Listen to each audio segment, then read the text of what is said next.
Welcome back to another episode of the Main Quest podcast. This is, of course, the #1 retro gaming podcast that has a 50-50 chance of winning. But I'm a genetic freak, and I'm not normal. So you got a 25% at best at beating me. And then you add Kurt Angle to the mix, your chances at winning drastically go down. See, the three-way at Sacrifice, you got 33 1/3 chance of winning. But I got a 66 2/3 chance at winning because Kurt Angle knows he can't beat me and he's not going to try. So Samoa Joe, you take your 33 1/3 chance minus my 25% chance and you got 8 1/3 chance of winning at Sacrifice. But then you take my 75% chance of winning. If we go one-on-one and then add 66 2/3 percent, I got 141 2/3 chance of winning at Sacrifice. As always, I am your host, Keith. That might be the longest cold open I've had to the show that I've ever done. I hope it was worth it. Before we get into today's episode, I have to do a little bit of housekeeping. I am out of breath. So if you're a patron listening to this early on the Patreon feed, you still have 4 more days to get to Sacrifice, to get your submissions in for Player versus Podcast. You guys have extra nominations with your Patreon tiers. You're paying for them. Don't let those go to waste. And if you're listening to this episode on the main feed, wow, I can't believe it. This is the games that got picked for Player versus Podcast this year. Just phenomenal. Actually, as of this recording, I don't know what those games are yet. I haven't picked them. But I'm sure they're going to be great. The list of games that I have right now is very good. And of course, a premature thank you to everyone who did participate this year. And if your name and game didn't get picked, there's always next year. Now, if you don't know, or if you're not in the Discord, which is also public, by the way, it's no longer a gated community run by the patrons. The link to the Discord is in the link tree that is in the show notes. A little bit of nesting that we do here on the show. But if you go to that link tree, a link to the Discord, it's right at the top there. Come on in. You're welcome to join. Let's talk about some video games. But I've been streaming there. I started my first stream last month.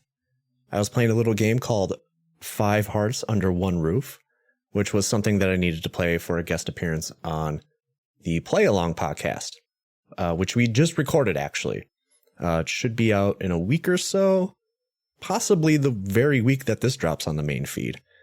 I appreciate everyone who came out and came back every night to watch me struggle to maintain 5 different relationships.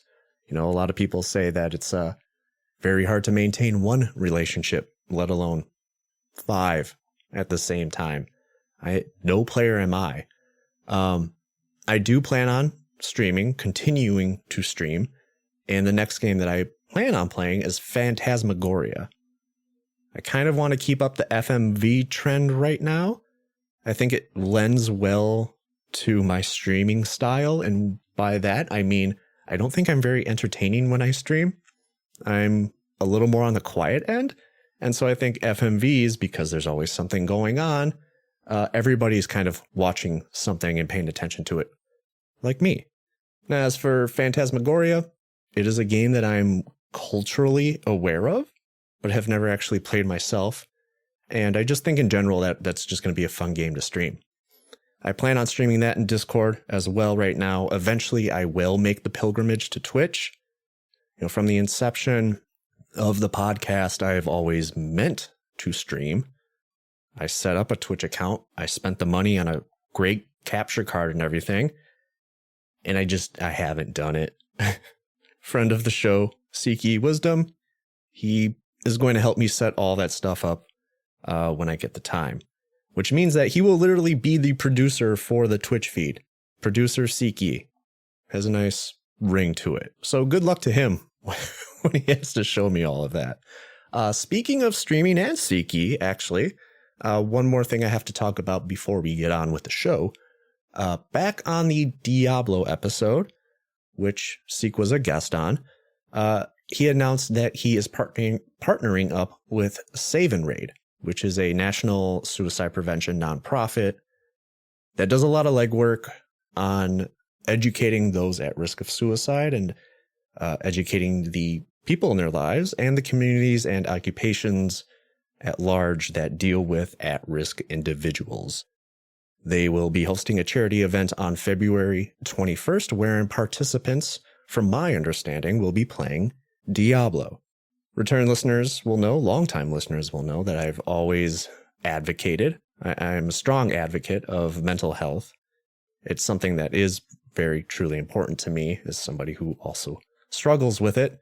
And it's one of the reasons why I always end my show with saying that I hope that you're taking care of yourselves, or that you should take care of yourself. It's not some throwaway line, that I tack on to the end of the show, or like some sort of Midwestern kindness. But anyway, I will be donating during those streams on February 21st, with the aim to donate and match the Patreon funds for the past month. So if you wish to donate, which I strongly urge that you do, maybe consider moving up a tier if you're already a patron. And if you're not a patron, maybe consider signing up for just $1, because I'm going to match that. And then that's just $2. Or if you're feeling gracious, sign up at the $3 level. We'll be donating $6 together, which will make us a 66 2/3 chance at beating suicide prevention, or supporting suicide prevention, not beating it. I'm going to be going hard in the paint, promoting this and promoting the Patreon in hopes that I can at least contribute $100 to it. I don't know. We'll find out. We'll see. Seek and I have been in discussion for an incentive if that $100 is met. Not really sure what we'll do quite yet. We're working on it. Maybe we'll stream a hentai game together or something. We'll probably get banned from Twitch. I don't want to get banned my first time on Twitch. With that said, hey, welcome back to the program, those who skip past the monologue all the time. I am eternally grateful for Supes for coming on today. While I was playing the game for this week and taking notes, I knew that I was kind of in over my head in regards to not only like hybrid fighting games, but just wrestling in general. Fortunately, the Secret Levels community, awesome community, they are swimming with wrestling heads. And Supes answered the call. I said, hey, this is kind of last minute, but I really need some help. And he was like, hey man, I got your back. And I was like, perfect. Because this guest appearance is so sudden, I did not have a quiz prepared for him because this was going to be a solo episode. So hopefully he will return to the show. The door is always open. I think we had a great discussion about his history with video games and an overall great discussion about this video game in general. So let's get to it. This is WWF Wrestlemania : the arcade game.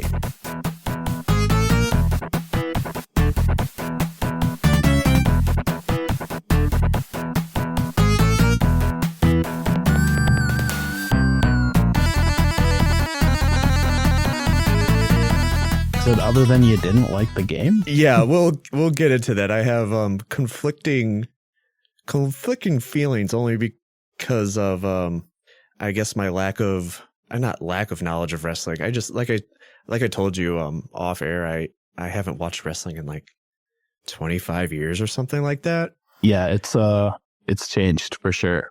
Yeah, and then when I was kind of thinking about, like, as I'm taking my notes and playing the game, I'm like, I don't know. I don't remember a lot of the terminology and everything. And if any of that stuff comes up, somebody's going to tweet about it, or I don't know.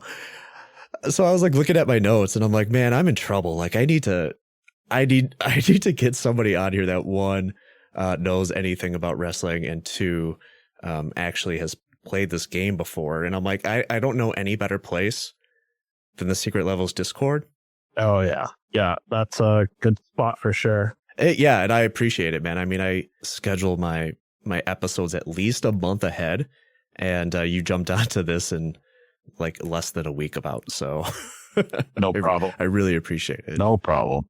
So, I mean, I guess we could get started here if you're ready. I've got a decent introduction. Sounds good. It's definitely going to be obnoxious. I mean, it's wrestling. I wouldn't have it any other way. This podcast is set for one fall. Introducing the challenger. Hailing from the United States, most likely. Standing at 6'9" at 320 pounds, which surely won't insult the first-time guest. It is the Intercontinental Podcast Champion, Jamie, a.k.a. Supes. Well, I'm Canadian, but everything else also off, but I appreciate it. Close enough. I mean, I'm in Wisconsin, so it's like we're basically brothers. How you doing, man? I'm doing fantastic. Thanks for having me on. Yeah, I mean, we're here. We're going to talk about WWF Wrestlemania : the arcade game very shortly. But first, I want to find out more about you because you're a first-time guest here. It's been a long time since I've had like a brand new guest. It's usually a lot of friends of the show and people that I've had on before. But like I said at the beginning of the episode, I panicked. I was like, I need somebody in here that knows what the hell they're talking about. So tell me about like your history with video games. Like, what did you grow up playing? What did you have? So growing up, I had pretty much everything. I had parents that were very pro video games and grew up with a NES and then a Super Nintendo, a Sega Genesis. We had Sega Channel. Oh, wow. And then it was a pretty hardcore gaming family actually. But I just continued on through there up until I left and bought my own systems. Just hasn't stopped. I think you're the second person on my show that has brought up the Sega Channel, I believe. Revolutionary. Yeah. I mean, yeah. You know, there's a lot of things that Sega was doing back then that was revolutionary, but the industry just was not ready for it yet. No, way ahead of their time. But yeah, I think Ginger from Grand Rapidians Play Video Games, I think she mentioned that she had the Sega Channel. It was either her or Willie. Yeah, it wasn't long in the house. Maybe 2 months we had it, but it was... I can't imagine that subscription bill. Yeah, probably nuts. So were you primarily just a Sega kid, or did you kind of branch out into the other consoles eventually? No, actually, growing up, we were mostly a Nintendo crew. We had the Genesis, but we skipped like every other Sega system after that, up until I bought a Dreamcast 2 weeks before they stopped making games for it. Was like, oh, sweet Dreamcast. It's super cheap too. I had no idea why. And then everyone's like, yeah, we're just blowing them out. We're not carrying them anymore. Oh, okay, great. But yeah, we slowly turned into a PlayStation family. And when I moved out, I became an Xbox guy. I can only assume that the PS2 was probably like a no-brainer back in the day because not a lot of people had DVD players, right? So it's like, well, we get to play these games and we also get this new form of media that everybody's been talking about. It's a great deal, really. I mean, I think the PS2 was the cheapest DVD player for the longest time, and the PS2 wasn't cheap when it came out. So do you primarily still play a lot of retro games, or are you just kind of... My gaming time's cut down quite a bit, being a working gentleman. Sure. That doesn't work in video games related stuff. It's usually after work or on weekends, but I play a little bit of Fortnite with some friends and Phasmophobia. It's mostly multiplayer games now. The days of grinding 80-hour RPGs are over. Yeah, man. Yeah, definitely. I seem to find that finding the time to play those kind of games is growing smaller and smaller these days, which is, I don't know if it's depressing or not, but it's just I guess a sign of the times. Part of growing up. Yeah, I was talking to some friends about, I don't know if you heard of the game Scarlet Nexus. It's kind of a modern JRPG. I think I've heard of it. It's fairly short for a JRPG, surprisingly. Well, comparatively, I should say. Not surprisingly, but comparatively, because a lot of JRPGs are like, between 100 to 250 hours these days. And Scarlet Nexus is like roughly about 30 hours. And I mean, that's doable over a couple of months, I guess. they're talking about Kingdom Hearts and how those games are relatively short too for JRPGs, usually around 20 hours. And yeah, it would take a couple of months for me to finish those. I mean, I've been working on the first Kingdom Hearts for like 2 months now. But those kind of games are like a godsend compared to like a Persona 5 or something like that, where it'll literally take at least a person like me years to finish. Yeah, I don't have the time or patience for that anymore. Mm-hmm. Usually when I'm like loading into a drop for Fortnite and it's like, it's going to take 30 seconds. I'm like, pass, turn it off, find something else to do. I'm getting older. Time's more limited. Also, that's maybe why I appreciate retro games a little bit more, because they're not like a major time sink.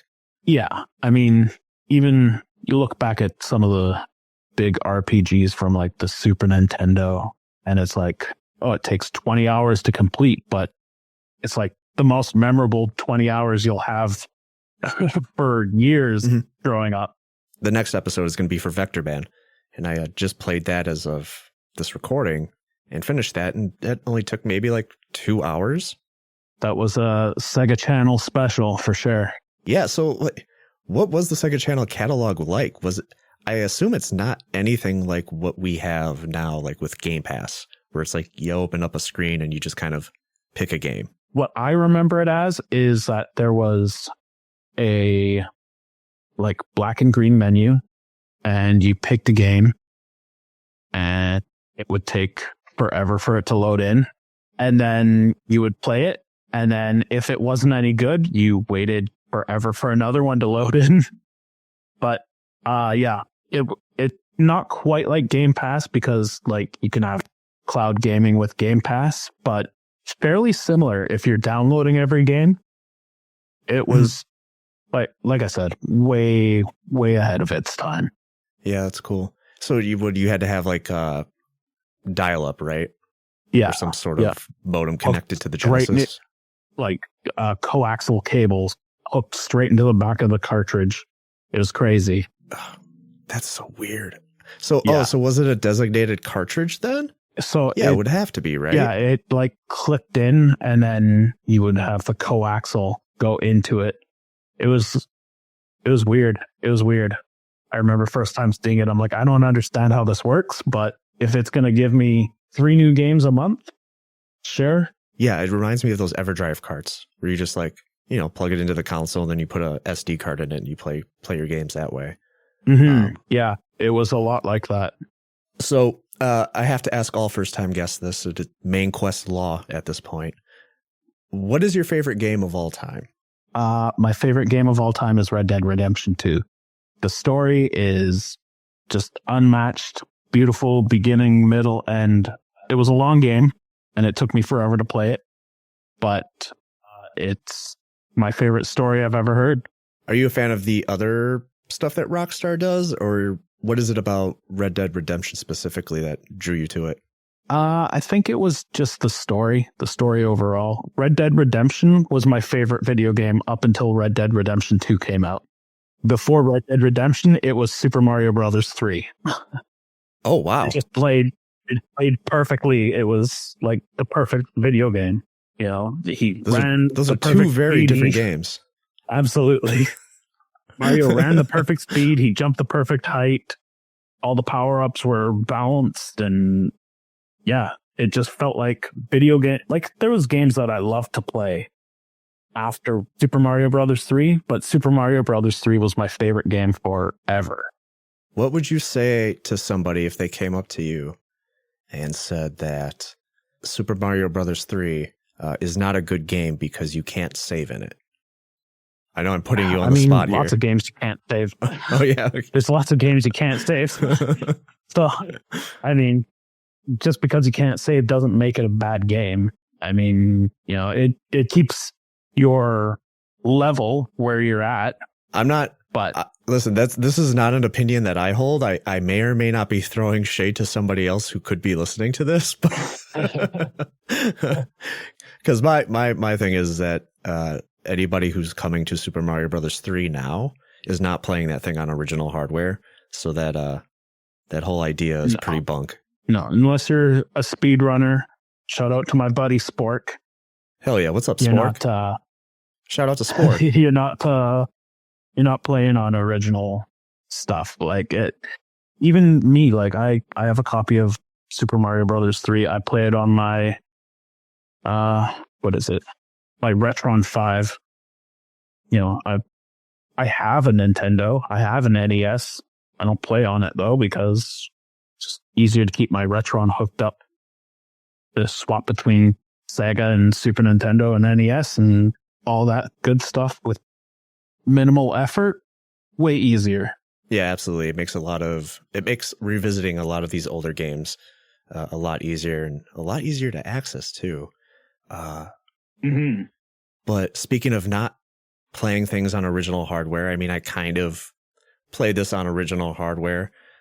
We're talking about today WWF Wrestlemania : the arcade game. And so I usually like to start the podcast proper with our previous history with the game. And I think I'm going to kick this off first because I have a feeling you have a lot more to say about this and than I do. So, for those who, if this is your first episode of the podcast, first of all, welcome. Second of all, the entire idea of my podcast is that I am replaying and reevaluating the games that I played as a child. And I am 100% sure that I have only played the arcade version of this game. I don't remember having this at home. So it was either maybe a game that I avoided for some reason, or I just didn't know that we had it. My brother, he helped me compile the list of games that we had when we were kids. So this definitely might be a Paul Gasper addition to this list. There aren't many that he added, but there are a few where I kind of looked at them and scratched my head. I wasn't sure where they came from, but yeah. So this game, I mean, I mostly played this in the arcade. This wasn't like Mortal Kombat 2 or Killer Instinct or anything. I was actually decent at those games. This game I've always been bad at, and that was just kind of my most lucid account of playing this back then. And as it turns out, I still am bad at it. I think I have a better handle on like Street Fighter type games than I do on like the Mortal Kombat type games these days. But other than that, I kept playing it. I kept trying to get better at it because I remember how amazing that the game looked back then. The digitized sprites looked better than anything that had really come before it in comparison to, Mortal Kombat and stuff. It felt great to play. The sound coming out of that arcade cabinet was... He's going to rot in hell for what he did here tonight. Mesmerizing. It was basically like, I remember it being like the NBA Jam of fighting games. It was just that accessible, or at least it felt that way back in the day. But at this point, I'm kind of rambling. That's basically my previous history with it. So what about you? When did you first encounter this game? My first encounter was with the Super Nintendo version. We would go out on the weekends, the family, and I'm one of 5 kids. When we were doing weekly rentals, I was one of 4. So we had 4 rentals going out every weekend. And this was one of mine that I would constantly re-rent. And then one year for my birthday, I got it for my birthday, and I played so much. I have beaten it on every difficulty with every character. And then I came to learn about 5 years ago that the Super Nintendo version isn't even the complete version. It's missing 2 characters, and I had never played them before. So growing up, I had no idea Yokozuna was in the game. I had no idea Bam Bam Bigelow was in the game because I had only rented it for the Super Nintendo. I've never seen it in the arcades, nothing. But growing up as a man with somewhat disposable money, I've since bought multiple copies. I have a huge pro wrestling collection. Yeah. So, sorry to interrupt, but like, yeah, that was like kind of like the one of the things that really bought me in is to bring you in here as a guest. Cause you said you have like multiple copies of this game for like the different consoles that it came out on. I do. I have it for Sega Saturn. I have it for the Genesis. I have it for Super Nintendo, and I have it for PlayStation 1. So that's awesome. That's incredible because you have a good basis for even where this version that we're talking about really kind of sits in comparison to other brothers and sisters, so to speak. Most definitely. Yeah. Yeah. I mean, growing up, wrestling was a big part of my family. We would all pile around the TV on Monday nights to watch WWF Raw. And yeah, any wrestling video game that came out, it was an instant rental. Any action figures that came out, we had to have them. It was a big wrestling family. I mean, being one of 4 boys, a lot of wrestling happened in the house anyways. So 100%. I can only imagine. Yeah, I played a lot of WrestleMania arcade game growing up. Yeah, I suppose I should probably let the listeners know my history with wrestling too, since this is the first time I'm actually bringing it up on the show. We weren't, I wouldn't say we were a very big wrestling household. My brother watched it. My brother is 9 years older than me. So a lot of his will was opposed upon me, whether I wanted it or not.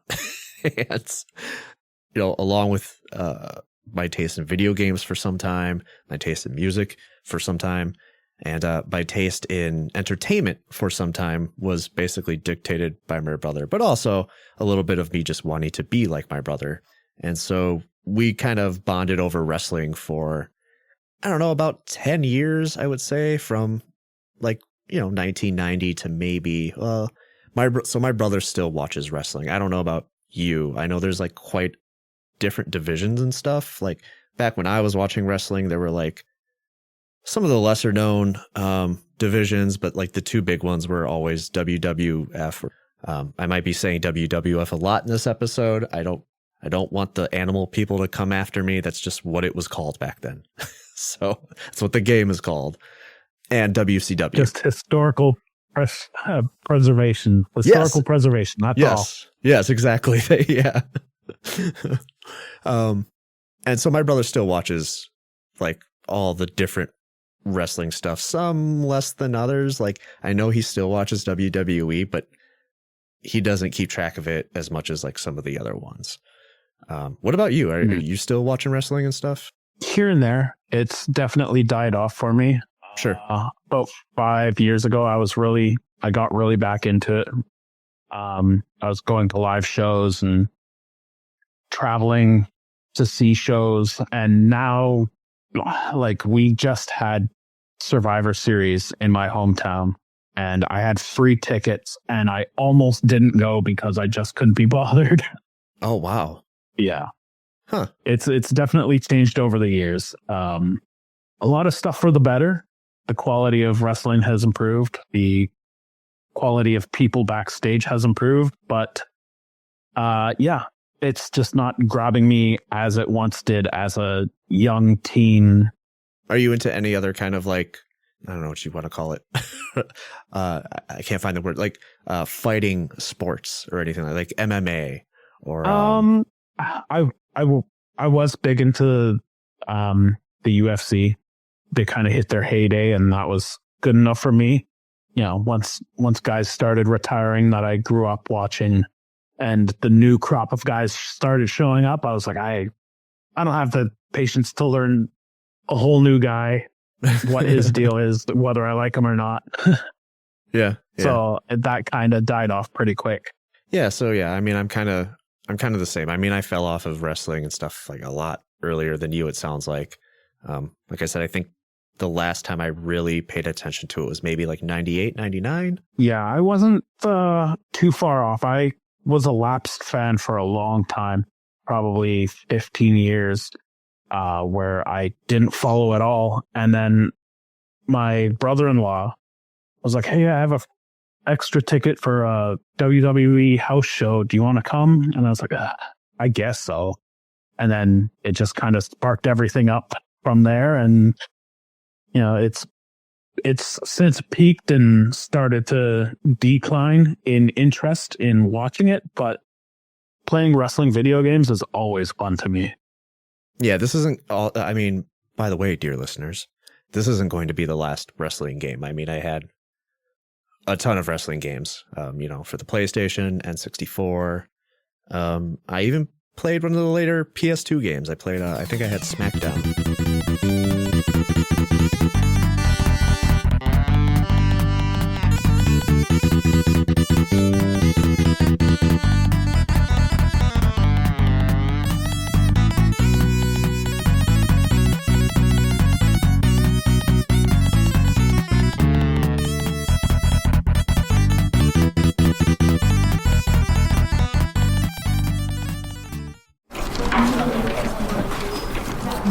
Thank you all for being here. I apologize for any inconvenience this might have caused. So let's just cut to the point. As the new CGO, I have noticed the company's growth has stagnated. Our current profits are, to put it simply, not sufficient for what I envision. Chris, I grow weary of this. Apologies, President Wesker. And to clarify, with all due respect, my name is Keith. Only those fit for survival will be allowed to carry their genes into a new age. Right.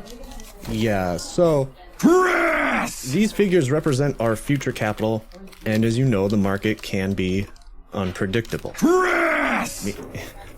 Me? Yeah? Yes, Mr. President. Let me clarify something for you, Chris. 7 minutes is all I can spare to play with you. Okay. Got it. And again, with all due respect, my name is Keith. Poor deluded Chris. How you so love your precious self-righteousness. Well, risk is an essential part of growth, and this is why I present to the board the Main Quest Podcast merch store. Pathetic. Only a handful of humans truly matter. Everyone else is just so much chaff. Again, all due respect, sir. Perhaps we can use this opportunity to reach out to a different generation with t-shirt designs that embody the podcast, align with its values, and just look cool. You will give me an egg. We won't be selling any food on the merch store, though the markup on eggs is rather profitable these days. We want to dominate the marketplace.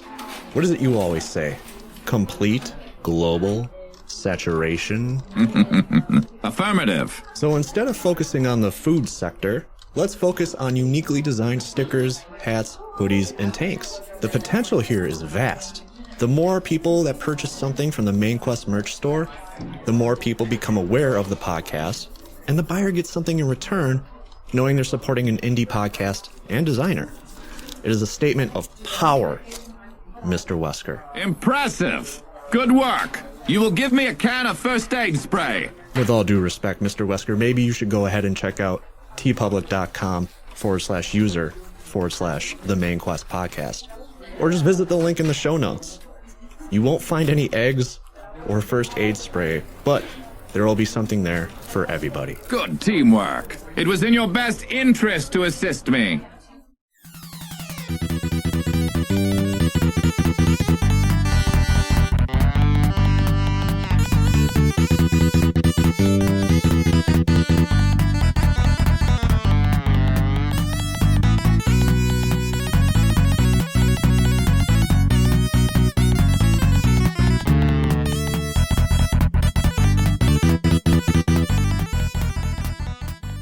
Let's get into the development history of this game, and this is actually going to be probably the shortest development history that I've had in quite some time. WWF Wrestlemania : the arcade game, or just WWF Wrestlemania, is a professional wrestling arcade game, which is that's a completely new genre for the first time here. It's actually just a fighting game. Just call it that. Developed and published by Midway. The port for the Sega Genesis version was developed by Sculpture Software and published by Acclaim. So the reason why this section of the podcast is going to be so short is because there's really nothing out there on the development of this game. I did see that it was made by some very talented programmers that have some status in the industry. The most notable is Mark Turmel and Sal DeVita. You've also got Jamie Rivet, who was a longtime programmer at Midway. They did Mortal Kombat, Smash TV, NBA Jam, NFL Blitz. And then you get Jake Simpson and Eugene Gear, who is now with Raven Software and working on the Call of Duty franchise. So got a couple of guys here that have done pretty well for themselves since making this game. And that's pretty much it. There's a quote I found by Mark Turmel on Wikipedia, which, should be taken with a grain of salt, but from the sounds of it, WrestleMania was made in only 16 days. All these devs these days, everybody's throwing fits because they only have 8 years to make a game compared to the 16 they had for this. I'm only joking. Now, this quote, I'm not sure if this quote is in reference to the arcade game being made in 16 days or if it was the port. I'm not too sure which one Mark Turmel worked on, but anyway, I don't trust Wikipedia with this stuff anyway. If I can't find any other sources, it's best not to believe that. So you can read a lot of stuff on the internet. Like I'm 6'9" and 340 plus pounds.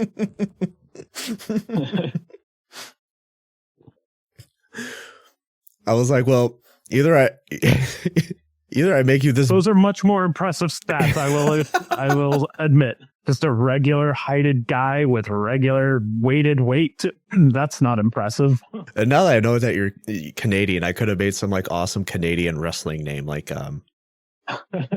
the Kodiak Lumberjack or something. I don't. He's gonna rot in hell for what he did here tonight. No. Hey, that's nice. I'm stealing that. WWF Wrestlemania: the arcade game was released on November of 1995 for the Sega Genesis and the Mega Drive, of course. Since then, it's been ported to the 32X, the Saturn, PC, and the Super Nintendo, and it did get its own direct sequel, WWF In Your House. Review scores for context. GamePro gave this a 16 out of 20. Video games, that's the outlet's name, just video games. They really cornered the market on that one. I've never even heard of it. 74%. Get in early. Yeah. And also another outlet I've never heard of, Mega Fun, gave it 86%. And that's all I could find as far as contemporary scores, at least for this version of the game. Obviously, there's other scores for the arcade game and the other ports, but for the Genesis version specifically, these are really the only ones that I could find. But as always, I always go elsewhere to see what the general public have to say about this game. And Ask on Google says, well, first of all, they gave it a 5 out of 5. Perfect score. And also said, quote, I love it. Old time, very good game, my childhood time. End quote.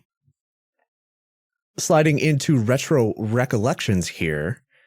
This is the part of the program where you, dear listener, get to weigh in on what you think about the game that we're talking about. And if you want to participate, it's open to everybody. Everyone can participate in this. All you got to do is just keep an eye out for posts regarding what I'm covering next and leave a comment. It's just as easy as that. There is a dedicated channel in the Main Quest Discord that should make things a little easier, especially if you're anything like me, scrolling around social media. It's not only a time waster, but it just makes you feel kind of bad once you realize you're doing it. But hey, I'm not here to shame anybody. If that is your thing, all of the socials and a link to the Discord server are available in the show notes, and you can find Retro Recollections there. So let's get to this. I do like to start with server participants first, and we start with friend of the show, Seeky Wisdom. I didn't know this game existed until Keith posted this. Fair enough. That seems to be pretty common. Either you know about it or you've never even entertained the possibility of it existing. There were wrestling games prior to this, right? Like that's... Oh, yeah. Tons of them. Okay. I just want to make sure. Yeah. Like the NES had 2, 4, 6, 8, 9 on the NES before that, and a couple on the SNES. And I mean, the Famicom had tons as well. Japan loves wrestling. Oh, yeah. 100%. So they had a whole bunch. Yeah, I think, there's no way that this was like, even just speaking to the WWF, I mean, this couldn't have been the first licensed WWF video game. There's a whole bunch. Van Fernal says, you're going to have to help me with this one, man. I don't know what this is a reference to. Shawn Michaels gets Damn Triple H! Damn his soul! by a stampede of women and then becomes a politician. 10 out of 10. Yeah. So when you beat the storyline, it gives you all sorts of crazy endings. That one is one of the crazier ones. He gets stampeded by all the women in the arena and then eventually does become a politician. It's weird. They give them all like Mortal Kombat backstories. Like Razor Ramon, when you beat it, I think like he walks the earth forever, lonely, like apocalypse. It's crazy. Okay, so first of all, this is the first time I'm hearing that this game has endings. Yeah, so if you beat it on the quote unquote easy mode, because this game is not easy on easy mode. No, it's not. When you beat it on easy mode, it just says, congratulations, you won, whatever. But when you beat it on hard, they give you like a whole Mortal Kombat backstory, and they're all insane. I had no idea because, well, spoiler alert, I did not finish, like, quote unquote, finish this game. So yeah, I was kind of wondering, like, I read that comment and I'm like, I have no context for this. Yeah, I'm sure if you had no idea stories were even involved in this, that would be a very confusing read. Raging Demon, also from the Commandless podcast, says, The Undertaker. I feel like I need to yell that a little bit louder. There's a lot of exclamation points after this. Love the game back in the day. Probably doesn't hold up now. We'll see. We'll see what we have to say at the end of this. Chris Coplain of the Retro Hangover podcast says, I originally thought this was the game I played the absolute Damn Triple H! Damn his soul! out of, but then realized that game was WWF Royal Rumble for the Super Nintendo. The packaging for all these early to mid-90s WWF games just sort of blends together for me. So I haven't played this, but it looks like I would have enjoyed it due to the over-the-top fighting game mechanics that it had. It's almost like a proto-arena fighter. Yeah, kinda. Yeah, I could definitely agree with a lot of statements there. As someone who collects wrestling video games, it's a lot of them are very similarly designed, and this one, while it doesn't stand out via packaging, gameplay, it's much different than pretty much everything else on the market. Especially later when wrestling games kind of basically came into their own. You know, they kind of stopped being fighting games so much and then kind of did their own thing. Mm-hmm. Next is Low5 Alex from, of course, Low5 Gaming. Oh man, WWF Wrestlemania : the arcade game. It's a decent fighter, I guess. Those sprites are cool. But the game itself, meh. What really sticks with me is how I got it. I was in the 5th or 6th grade, just got a Sega Genesis. A classmate found out and I was like, hey, I've got something for you. I don't know why he was offloading it. Maybe he didn't like it. Maybe his parents didn't approve. Maybe he didn't even have a Genesis. But I ponied up 5 bones. It came with the manual too, which was a nice little bonus. Some combos were written in the notes section. Pretty clutch. because combos are pretty much this game's bread and butter. Oh, yeah. Yeah. Growing up, I didn't know any special moves, so it was just keep jamming that bat swinging button and hope for the best. Hey, we're going to get to it in a little bit. But even having a guide in front of me, I still couldn't pull off super moves. B. Ross from Super Garbage Days says, I have fond memories of this game. I loved its silly, over-the-top style, and I personally think they should have expanded on this. Razor Ramon was my main. It's a pretty good main to have. Yeah, do you have a main? I'm Canadian. I gotta have Bret Hart. It's against the law to pick Shawn Michaels here. We'll talk about the roster in a little bit, but I was surprised at like how, I don't know. You know what? We'll talk about it in a second. I won't give that thought away just yet. Let's move on to Blue Sky. And Dogfaced Gamer has quite the lengthy recollection here. I owned this as a kid on the Genesis and PlayStation. I also owned the follow-up In Your House. They were horrible wrestling games. They weren't great fighting games either. They were okay for a few minutes at a time, but other than that, they were pretty bad. Too fast-paced and round-based to be good wrestling games. Most matches were done in a matter of seconds. What made it a bad fighter was the ability to move in all directions. It means that most special moves just didn't connect, so winning was just a game of landing enough simple punches to pin. Honestly, the biggest thing this game and its sequel did was make me think WWF Warzone was finally a good wrestling game. LOL. Agree to disagree on Warzone being good. A lot of what they were saying brought it down is in Warzone. It's a 3D ring that you can move up, down, left, right, diagonal, all sorts of directions. And all their special moves were button commands. Granted, you had to grapple first, so they couldn't really be out of the way, but yeah, you'd have to grapple and then push like up, down, left, right, A for a Stone Cold Stunner. It's like, it's too much work. It's supposed to be out of nowhere. Why is this taking 10 minutes? I'm looking at pictures of it now, and I definitely remember seeing this game. I never played it, though. You should count your lucky stars. They just slapped skins over that for multiple years. Warzone? Yeah, Warzone and Attitude and 2 ECW games, all with the same horrible controls. Was this made by the prolific developer, was it Dimps? Did I get that right? Who makes all the wrestling games now? Now,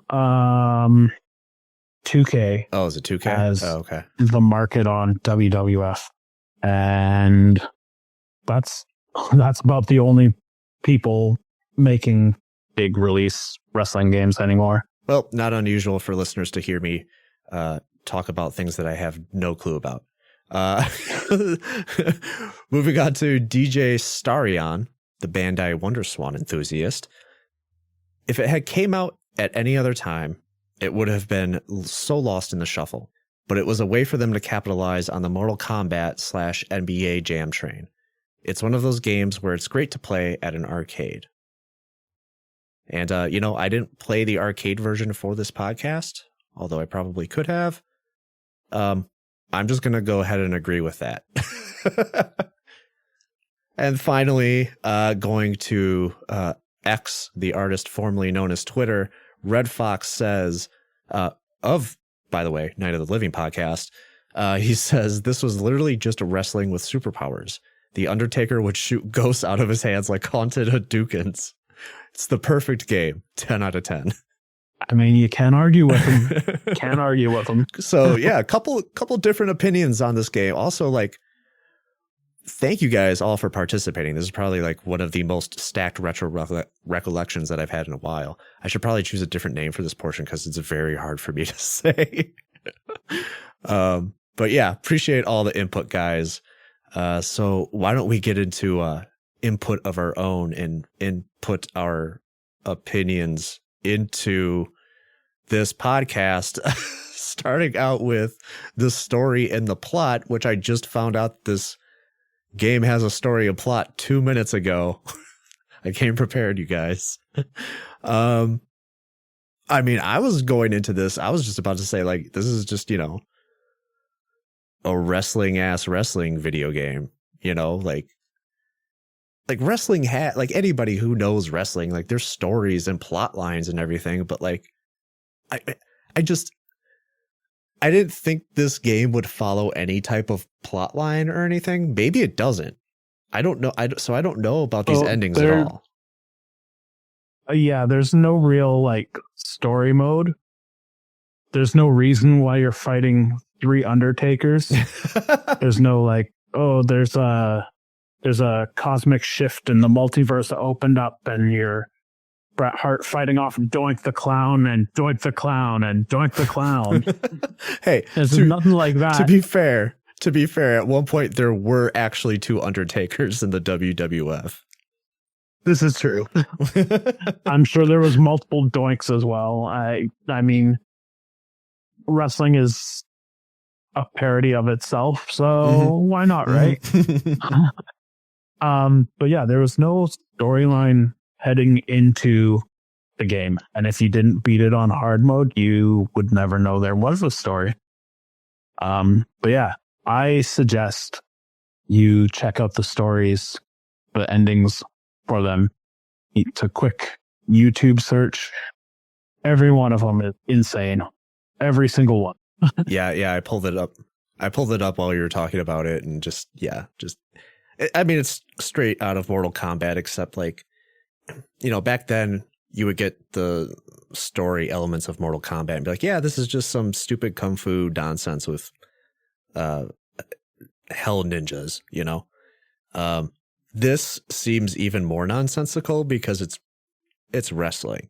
Yeah, I mean, anytime you sprinkle wrestling into something, it's instantly less sense is made from it. But this one is like exceptionally batshit. He's gonna rot in hell for what he did here tonight. Crazy. Yeah, I don't think you need it. I think it just works as it's a fighting game. And you got some wrestlers. Yeah. You got some wrestlers to fight. Absolutely. So I kind of talked about the roster a little bit, mentioned it. I'm a little disappointed by the roster. I guess I didn't know what to expect. So the characters that you have available, we mentioned some of them already. Doink the Clown, Razor Ramon, The Undertaker, Yokozuna, Shawn Michaels, Bam Bam Bigelow, Male Gigolo, Bret Hart, and Lex Luger. And like, yeah, man, I mean, there's no Hulk Hogan, there's no Randy Savage. I know both of them left the WWF at some point, but it wasn't during this. I think Hulk Hogan was gone by this point. Oh, okay. And Randy Savage was like a commentator. But yeah, it could have used another couple guys for sure. I'm not sure who you would have put in, like Evil Crush maybe, or yeah, I don't even know. There's like, I can't think of a single tag team from that time that you would maybe put in. The Road Warriors were gone. Demolition was gone. Anyone who would have been like, oh, that's a cool choice. Oh, maybe, I think Adam Bomb was supposed to be in the game. He would have been a good choice. Yeah, like that's the thing too. There's no secret characters. Like I was expecting to find like a cheat code to unlock like 2 more characters. And there's nothing. There's nothing. No. And that's kind of what I think is a little bit of a downside to the game, is like you play Mortal Kombat and at the end you've got Goro and you got Shang Tsung. At this one, you're going to get one of 3 of any guys that you've already fought once. Would have been nice to have like, I don't know, even like a created guy, some mega huge guy made of all the moves, something, a Terminator character or something for the final boss. I mean, but I guess that's, I'm almost surprised Vince McMahon didn't put himself as the final boss or something. Yeah. I mean, you look at what came out and the sequel has a different roster.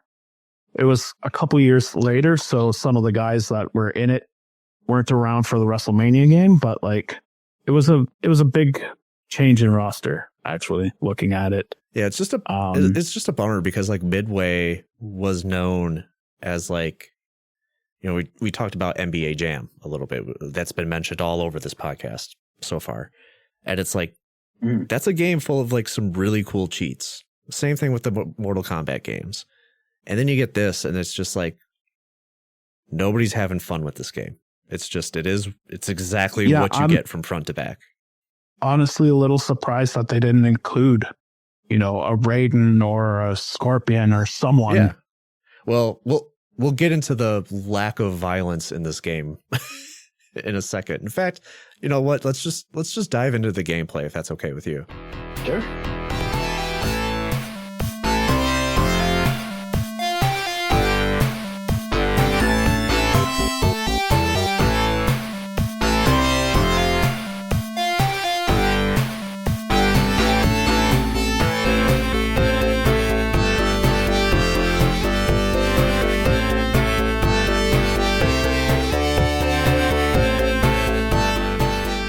Let's talk about the lack of violence here.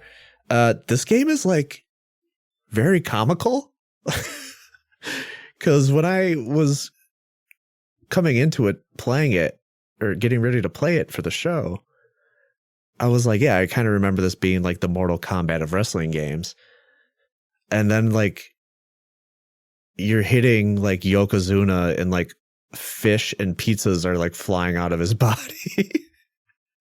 And like Bret Hart has like hearts and stuff coming out of him. And I'm like, what is happening? Yeah. I mean, they were still pretty deep in their PG era. Everyone who wasn't in the game kind of had a job outside of wrestling. So you had like garbage men and plumbers, and it was this weird time in wrestling. Everyone had a job. I think it's also one of those things where the wrestlers probably took themselves like very seriously. And also this is like, you know, this came out a couple years after the Senate hearings. Mm-hmm.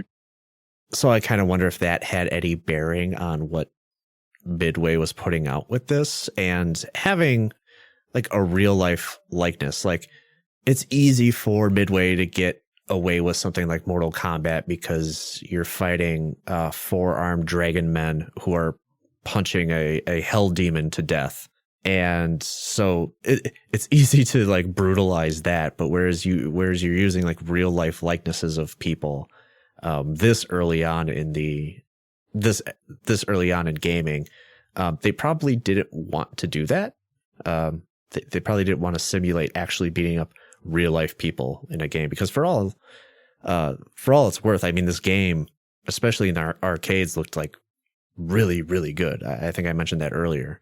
Yeah, I don't know many games that looked this good around this time. I mean, it was like the Mortal Kombat games, and then you had like last week's game, Jurassic Park, and it's funny that you do these back to back, actually, because I think it's like the same style of graphics that they use, but it's crazy that it wasn't more popular.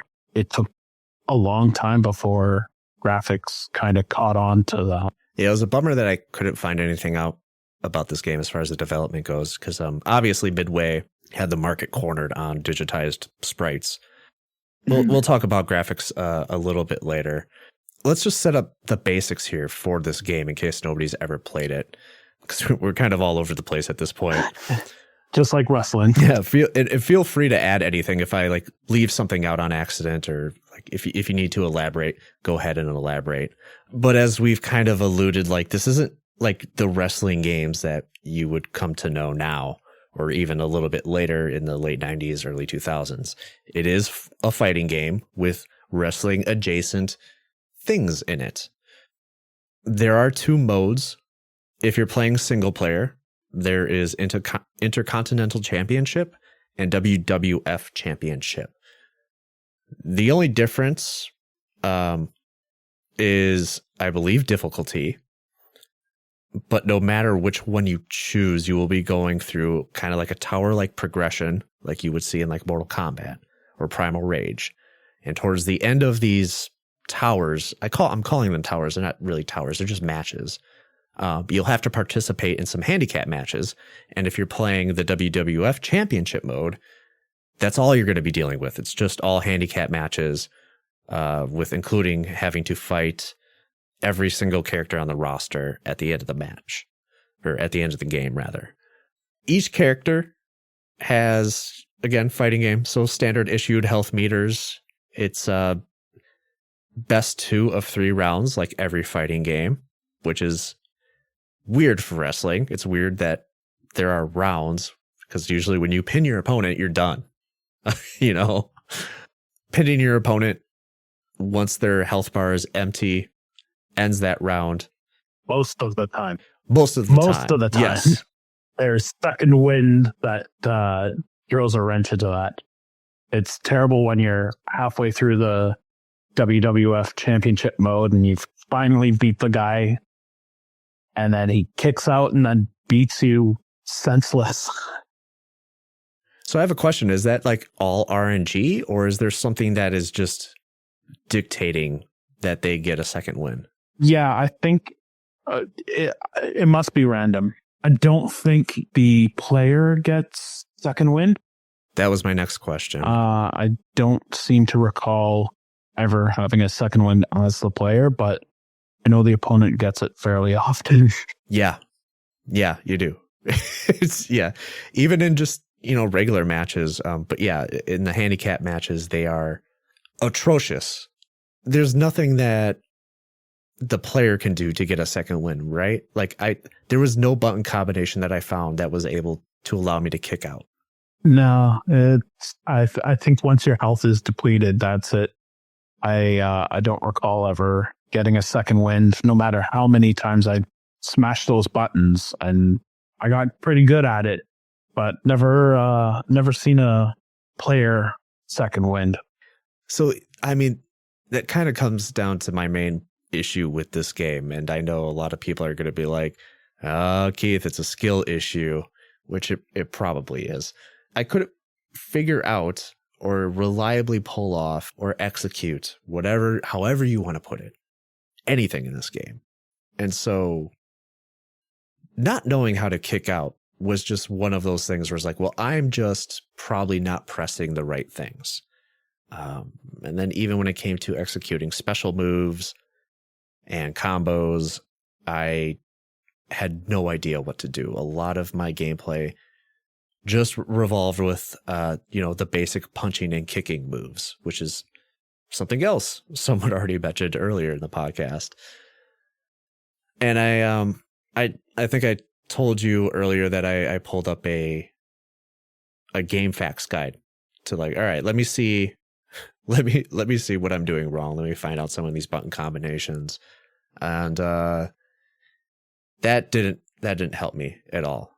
It's incredible that a company like Midway that made so many memorable button inputs made it so difficult to do something easy like shoot a ghoul from your hand. So you didn't have the same problems as me. Oh, I absolutely did. Growing up, it was button mash city. I was like, I don't know how to do any of these special moves. I don't know if they were listed in the manual or not, or if you just had to figure it out. I was terrible growing up. Game came with the manual, off to the side till I spilt soda on it and had to throw it out. It was just packaging. Get it, gone, go, get out of here. Yeah, if there was ever any instructions that were like, hey, this is how you do this, never learned it. Mm-hmm. So growing up, it was just button mash city. If I ever pulled off a special move, it was by mistake and never to be repeated unless it was by mistake again. With all the different versions that you've played, was it easier on some other ports than it was like this one? I am always going to love the Super Nintendo version the most. Okay. That's the one I grew up on. I think the PlayStation controller is probably the nicest to hold. So that one was probably probably felt the best to play. But Super Nintendo will always have the number one spot in my heart.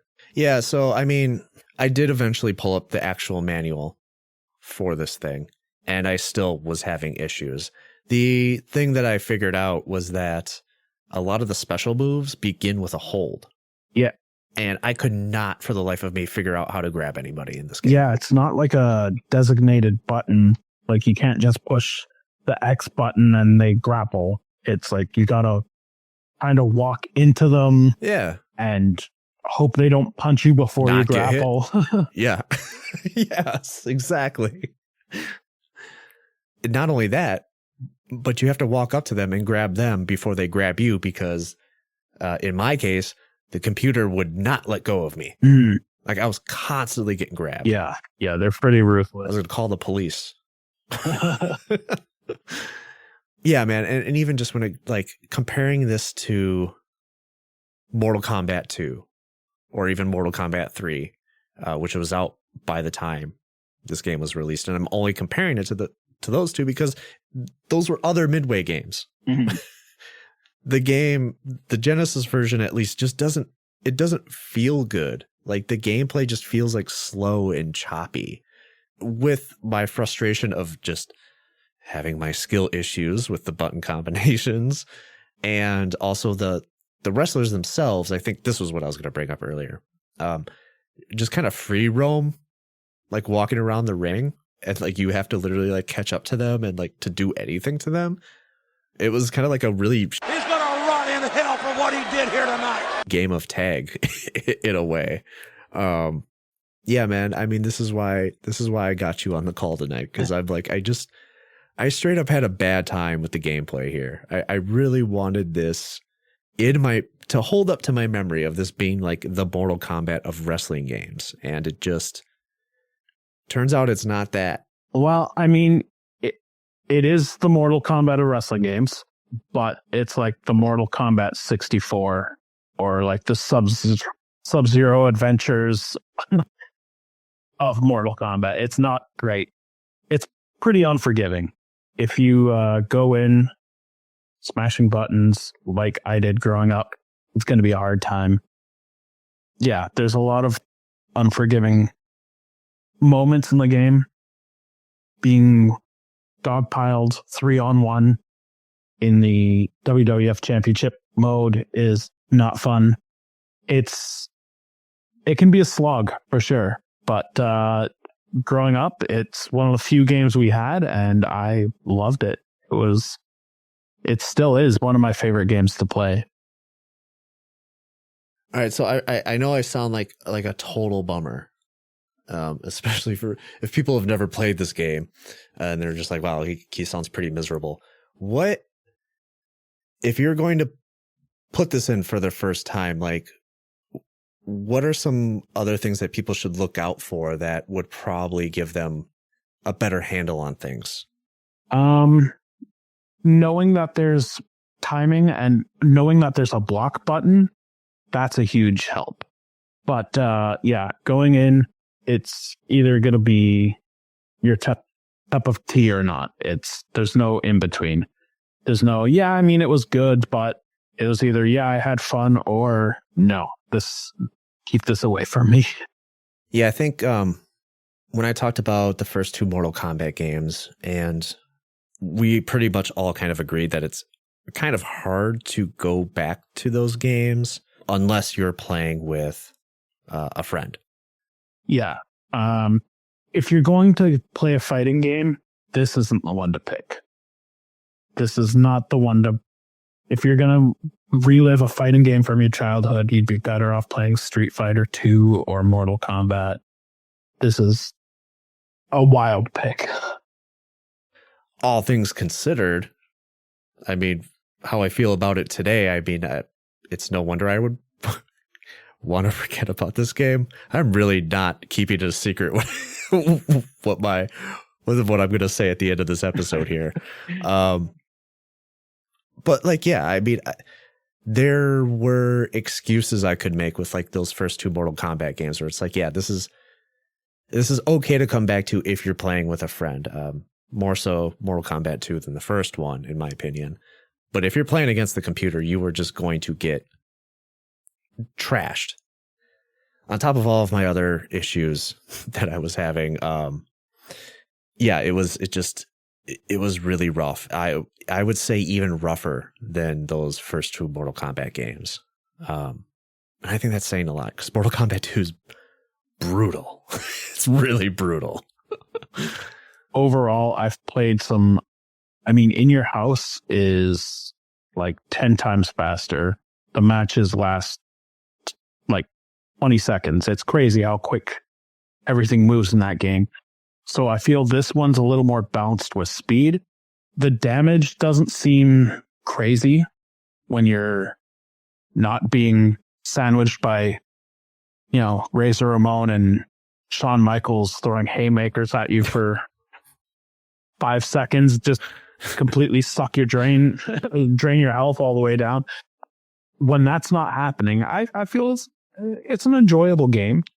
It's hard, but I mean, a lot of older games are, so right. You have to remember this was an arcade game and it was meant to eat all your quarters. So go in knowing that it's not going to be very forgiving. Oh, what we didn't bring up was combos. There is a combo meter that builds up I believe it's the more damage you give out. And once that combo meter builds up, you're basically allowed to unleash combos on your opponent. Yes. While we were talking, I looked into my PlayStation booklet and it says that a player can get a second wind if their combo meter is full and flashing and they smash buttons fast enough when they're being pinned. Okay, so that factors into that. Okay. Yeah. Makes sense. Yeah, the combos, I mean, as far as mashing buttons there, I mean, I couldn't figure out how to get that going either. I was very jealous watching the attract mode as I was taking notes and watching the attract mode characters go hard as Damn Triple H! Damn his soul! on the other opponents and just absolutely brutalizing them. I'm like, wow, I wish I could do that. That looks really fun. That looks cool.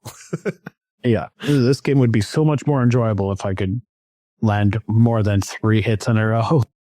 It would have been cool if I could land any type of hits that looked fun. There are a couple special moves that I could pull off. So like when I was playing Doink the Clown, he's got like this gigantic hammer that he pulls out of his pants or whatever.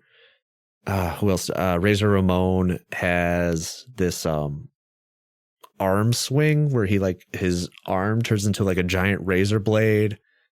So that's been like a huge contested thing. I feel like it's a razor blade. Other people think it's like a steel beam, but that doesn't make sense. I mean, he's Razor Ramon. Why wouldn't it be a razor? That doesn't make any sense. I mean, I get it, razor, steel, but at the same time, like, come on, it's obviously a razor. I think Lex Luger has a steel beam. I can't remember. I rarely played as Lex Luger. I was not a fan.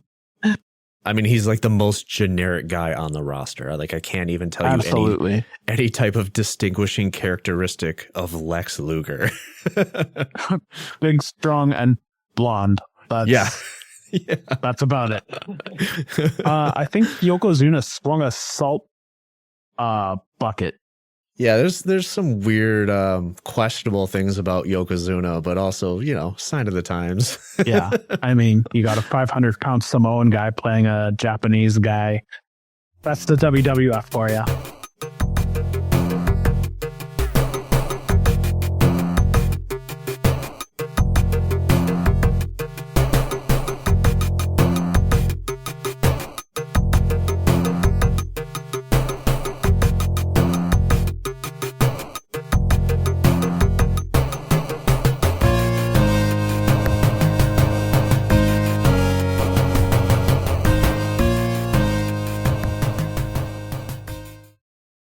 Hey there, guys. You know that I've always tried my best to run ads or sponsorships that are only relevant to the show. I'm not going to sit here and try and sell you beds or therapists or dick pills.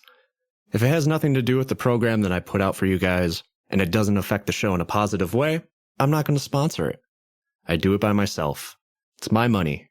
It's also some of your money too. If you yourself would like to sponsor The Main Quest, you can head on over to patreon.com/The Main Quest. There's no obligation, just a lot of appreciation, and you get more show for your trouble. It's patreon.com/The Main Quest. That's it. Back to the show.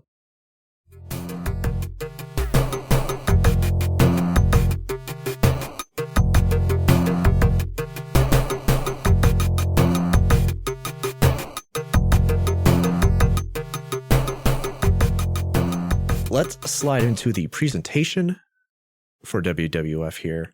And that covers the graphics, music, and sound effects. And I feel like I've been talking a lot, so I'll let you start off. Graphically, I think it holds up very well. I mean, obviously, anytime you have photorealistic graphics, it's going to be impressive, especially for the time frame. The music, I honestly, outside of the occasional snippet of entrance music, I couldn't tell you what the music in the game was. Sound effects, though, that I remember. I remember the sound of the hits. I remember the sound Undertaker's ghosts made. I remember the sound, the weird electric guitar. I remember all of that. That'll be stuck in my brain forever. I'll be 90 years old on my deathbed and hear those noises. Yeah, I think the sound effects are probably the most memorable thing. But I am a known Genesis sound chip hater, and like the sound effects on this are definitely memorable, but for all the wrong reasons, in my opinion. I didn't say they were memorable for good reasons. I just said I would remember them till I died. Fair enough.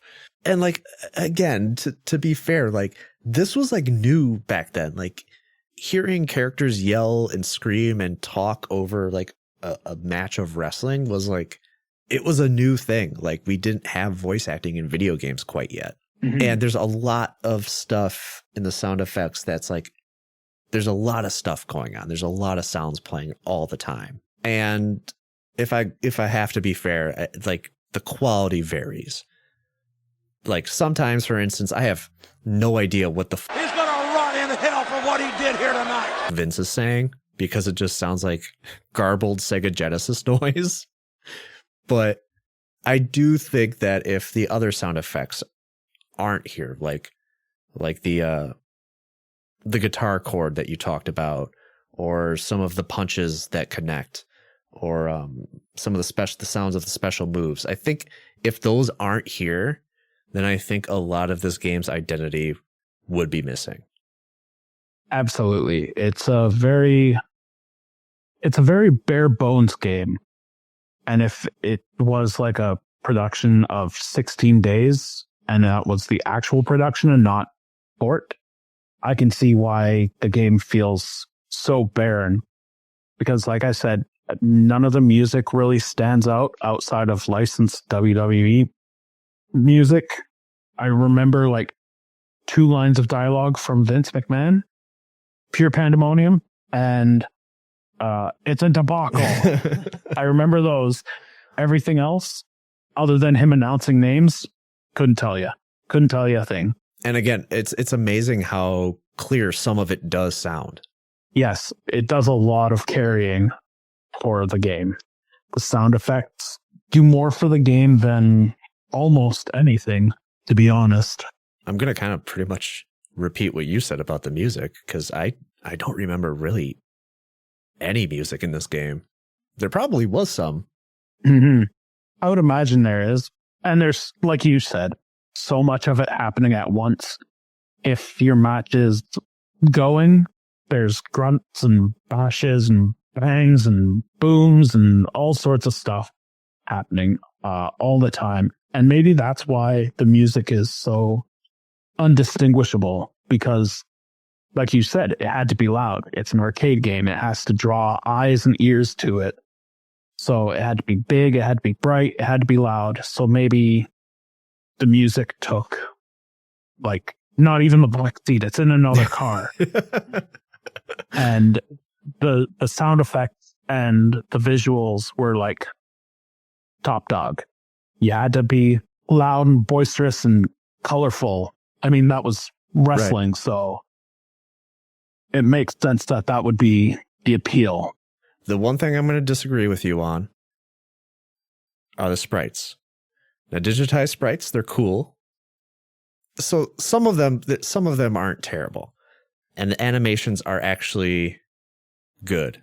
But I think, for the most part, the Genesis version just looks like a terribly artifacted JPEG image. Yeah, like, I mean that's a little bit of, I don't want to say the charm, but that's like even looking at Mortal Kombat sprites, you see that a lot. Some of them even worse than the WWF game because they're doing so much digitally to the character. But it gives it this weird little, spark, I think. Having these weird JPEG quality wrestlers just throwing these big whoopee cushion hands and electrocuting you.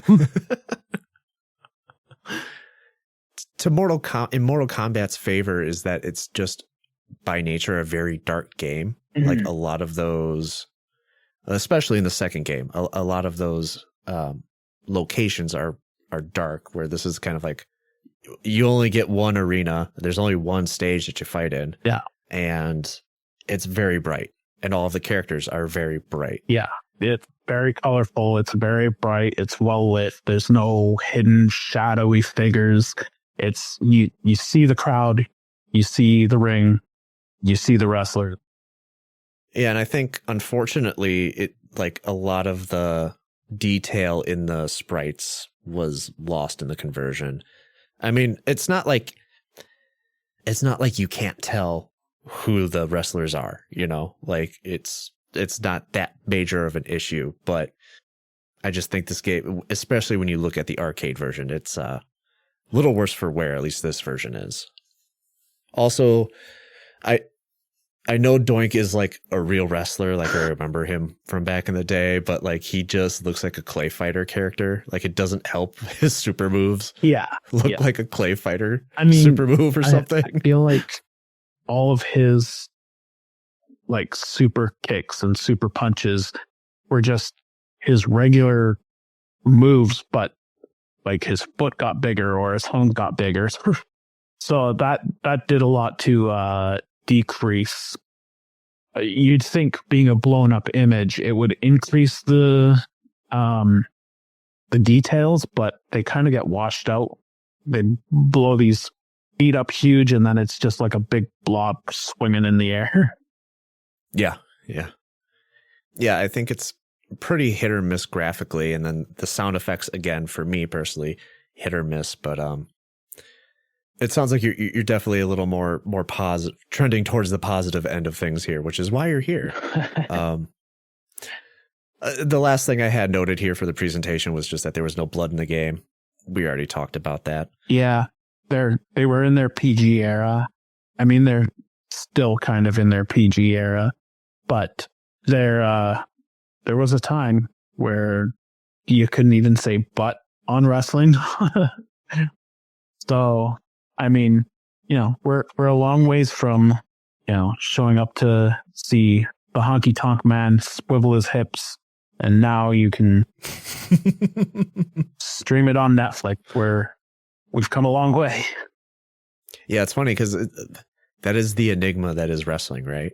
You they want to promote, or they want to advertise to children, but also like they want to advertise to adults. So sometimes like it has to be a little goofy, but it's also like obviously very violent, and sometimes can actually cause some very incredibly scary injuries. Oh yeah, I mean, just last night someone dove from the ring and hit the crowd barricade and broke their leg in two spots. Oh, it was gross. It was real gross. And then there's the infamous Owen Hart accident. Yeah, absolutely. And obviously, who can forget, The Undertaker and Mankind.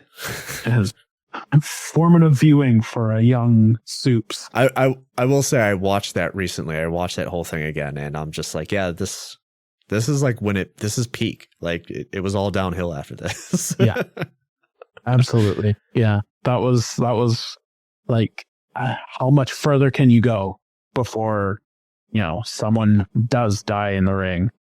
And, like Owen Hart did pass, but that was, not wrestling Per it was se. wrestling related, but it wasn't wrestling. Yeah. And since then, guys have passed in the ring, but internationally, one in Japan, one in Mexico. I mean, I'm sure there's other guys who've passed, but, it's very much, a sport of one-upping the last guy. And they hit a point with that Mankind and Undertaker Hell in a Cell match where there's not much further you can one up. So I'm glad they've taken a step back, because the guys, you listen to some of those guys talk nowadays and it's like, oh no, whoops, probably shouldn't have taken those unprotected chair shots to the head. I mean, if you like that car crash wrestling, there's no one better than Darby Allin right now. That guy, every time I see him on my TV, I go, what is he going to do? And how much is it going to hurt? And my old body is going to ache in 3 days knowing just what he did in the ring. It's crazy. Dude, I slept wrong like a couple weeks ago, and my neck hurt for like a week straight. Yeah, I feel that. I sometimes feel like I have the sports injuries of a wrestler, but that's only just from existing. So. I know what my day-to-day pain is. I couldn't imagine being slammed down every day for weeks on end. Yeah, man. Yeah. You want to know my point of reference for modern day wrestling? It's that I've been told by my brother that there's some guy, I don't know his name, but he wrestles strictly in a pair of jeans, and he keeps his hands in his pockets the entire match. Orange Cassidy. Oh, okay. Yep. That's his name. Yep. Now that you've said it. Yeah. Yep. He's an interesting character. He's very, whatever.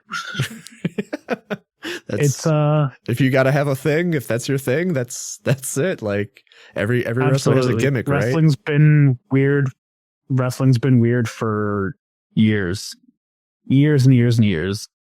I don't know why people have an issue with something like that, because people have been doing crazy. Like, who's going to believe The Undertaker is an undead mortician? Especially when he was a biker for like 5 years. Exactly. And then now he's an undead mortician again. And now he's just a regular guy. He's just a regular guy with a podcast now.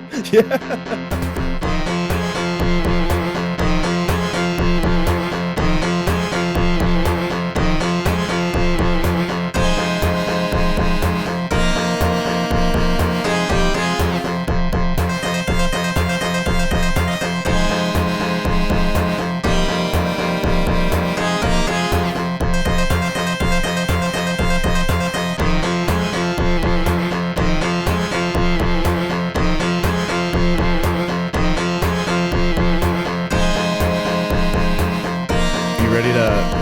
Cap this off? Absolutely. All right, let's do it. So at the end of the show here, we are going to summarize our thoughts and see if we could recommend checking out WWF Wrestlemania : the arcade game. And I mean, I've kind of been beating around the bush. I haven't been beating around the bush. I've pretty much said what I think about this game earlier, and I don't have any particularly great things to say, so I think I'll kick it off, because I think you'll be able to end this on a high note. We'll leave a little happy today. I hated this version of the game. I would just say go play the arcade game. Like, if you have MAME or whatever, however you can play an arcade game, just go do that. This might not be the worst port of the game, but it isn't the best either. I know this is kind of an early 2D fighter, But again, this was made by the same people that put out Mortal Kombat. They were in the pantheon of Mortal Kombat clones in the early 90s. Midway put a clone out of their own game, and they didn't get it right. Now, maybe that's because they needed to program the wrestling adjacent stuff in this game. It wasn't exactly a fighting game. But that, along with like the traditional fighting stuff, it just doesn't feel like they're working in tandem here, which is probably why wrestling games after this ditched the traditional fighting game mechanics behind and kind of grew its own genre. And as far as the presentation, I think it's a little ugly. And while it's impressive how many sound effects that they were able to incorporate, along with like the voice sampling and all that stuff, some of it still kind of sounds like a crunchy Sega Genesis mess to me, which I know some people have an affinity for. I know people love that sound chip. I don't. I find it grating. So unfortunately, I am not going to recommend anybody play this. Again, play the arcade version. Supes. Yes, sir. It's your spotlight, man. Would you recommend checking this game out? I agree with a lot of what you said. It's the Sega Genesis is not the version to play. Even my biasy over the Super Nintendo version, that's not the version to play. If you're going to play it and you have access to the PlayStation version, that's the best controller to play it on. Might not be the best port, but if you're not going to play the arcade, play the PlayStation. It's closest you're going to get, especially if you find a nice arcade stick to play it with. Outside of it being a bright, colorful game, you know, it is pretty ugly. The menus are kind of gross.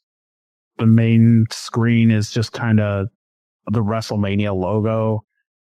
The sound quality is murky on the Sega. It's not good. Overall, Sega Genesis, I would say no, which is heartbreaking because this is one of my favorite games to play. The Sega Genesis version, though, is not it. Okay.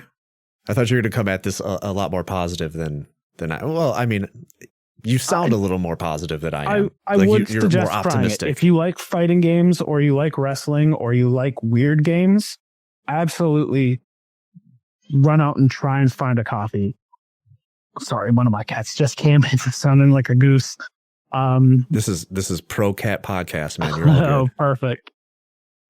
Yeah, I would suggest if you like any of those three things, if you like fighting games, you know, this is one of the weirder ones. It's not, you know, Clay Fighter's weird, but it's weird. If you like wrestling games, this has, I mean, some of the peak guys for the time, you know, The Undertaker, Shawn Michaels, Bret Hart. These are the guys that were fighting for the championship at that time. And, you know, they've grown to be legendary status wrestlers. But yeah, I mean, if you want weird, if you want wrestling, if you want to try a strange fighting game, I would suggest giving this a shot. Well, hey, that's it. We did it, man. It's another episode of The Main Quest. And again, I really have to thank you, seriously, for taking the time out of your day to come on. Oh, no problem at all. Add your cat, too. Appreciate him or her for being here. What's up, Jack? Yeah, I really appreciate it, dude. No problem at all. Hey, I hear you got more wrestling games coming up, so if you need someone on there, I will for sure hit you up. Yeah, because by the pool of people that I know that enjoy wrestling and stuff is very thin these days, besides for my brother. So maybe I could have you two on at the same time. You guys can really get into it. Sounds good. But yeah, I know I kind of like plucked you out of the secret levels community. But do you have anything to shill? Anything you're doing that you want to, anything coming up that you want to let people know? Me personally, no. But if you guys like wrestling and you like wrestling video games, I have some friends who have a wrestling video game podcast. They're starting to branch out into non-wrestling games because they're running short on wrestling games. They've been doing it for 5 years now, so the list is shrinking. But the Game Marks podcast, two great guys. covering the best and worst and the weirdest in wrestling. And yeah, just a great listen. Good guys, good hang. Yeah, check them out. I will definitely have to check them out just to hear what they had to say about this game if they've covered it. I think it was their first episode, actually. Perfect. So yeah, I'll leave a link to that in the show notes as well. So next time on the show, I have yet again plunged the depths of the Secret Levels Discord community and host of the Afterglow. Yeah, apparently. No. Everybody's great there. In fact, I was on the Afterglow podcast a couple months ago. I'm going to have Lethco on to come on and talk about fan favorite Genesis game, Vector Man. Now, I have not played this game in like a very, very long time. And I'm going to look forward to the conversation that we're going to have on it. So until then, thank you guys so much for listening. Take care of yourselves and always remember, it's okay to like a video game.